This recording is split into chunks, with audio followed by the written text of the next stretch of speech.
Yeah, as you mentioned in the introduction, gig economy workers, blue-collar gig economy workers in India actually did quite well.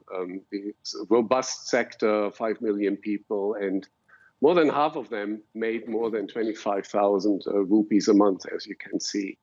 And then with the pandemic in August, more than 90% were making less than 15,000 a month, and a third less than 5,000. And that obviously means hardship. So they had to cut consumption. But there was also some resilience or signs of resilience. One is Indians, gig economy workers in our surveys were able to draw on savings. Some 83% of them did. And you asked about the government intervention. 42% of them, of the survey participants, actually did get government aid, received some aid. And those who did were far more likely to be hopeful for the future than those who didn't.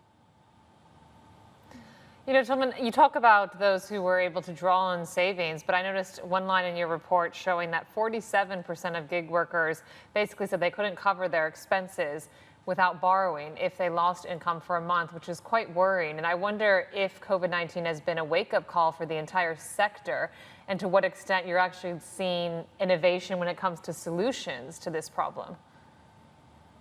Yeah, I think the entire tech sector, platforms, entrepreneurs, investors like ourselves, we do have an obligation to help improve the economic outlook of gig economy workers. And I think we can do that as the economies reopen, help them find new sources of income. There's new supply chains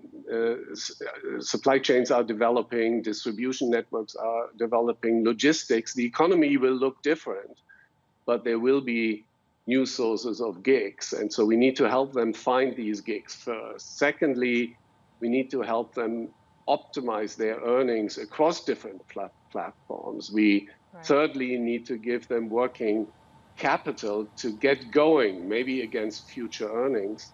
And then fourthly, we need to help them build resilience, maybe squirrel away some savings, some new insurance products for income protection.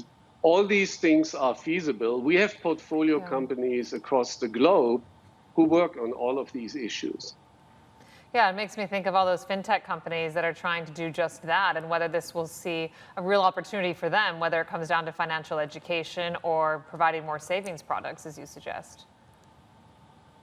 Yeah, absolutely. We do believe so. What COVID has done is it is accelerating the move to a more digital and digitized, no-touch economy. And in that context, there are new opportunities to embed finance into our more digital life. That is true for us, and that is true for gig economy workers. So we do see tremendous potential for new fintech solutions to actually get closer to the customer, be it a gig economy worker or a small business, than was the case in the analog, more physical economy.